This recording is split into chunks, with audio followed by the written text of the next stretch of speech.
গুমের মামলায় শেখ হাসিনা, তারিক আহমেদ সিদ্দিকী সহ ৩০ জনের বিরুদ্ধে ট্রাইব্যুনালে অভিযোগ দাখিল করেছে প্রসিকিউশন। এছাড়া রামপুরায় ২৮ জনকে হত্যা মামলায় বিজিবি কর্মকর্তা সহ ৪ জনের বিরুদ্ধেও অভিযোগপত্র দাখিল করা হয়েছে। এই মুহূর্তে আন্তর্জাতিক অপরাধ ট্রাইব্যুনালে আছেন রিপোর্টার আফজাল হোসেন। সরাসরি যাচ্ছি তার কাছে। আফজাল,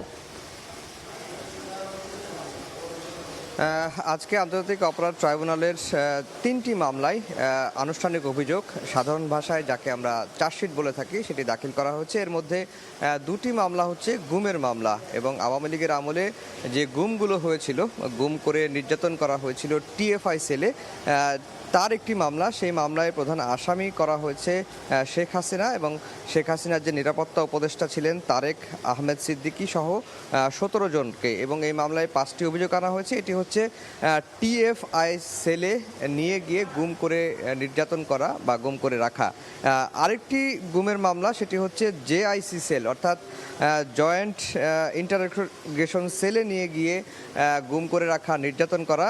এই মামলায়ও প্রধান আসামি করা হয়েছে শেখ হাসিনাকে এবং তারেক সিদ্দিকী সহ ১৩ জনকে। এবং এই মামলাতেও মোট অভিযোগ দাখিল করা হয়েছে ৫টি। এর বাইরে রামপুরায় জুলাই আগস্টের আন্দোলন চলাকালে ২৮ জনকে গুলি করে হত্যা করা হয় এবং বিজিবির একজন সদস্য লেফটেন্যান্ট কর্নেল রেদানুল ইসলামকে গুলি করতে দেখা গেছে। যে ভিডিওটি দেশের মিডিয়া, আন্তর্জাতিক মিডিয়াতেও উঠে এসেছে।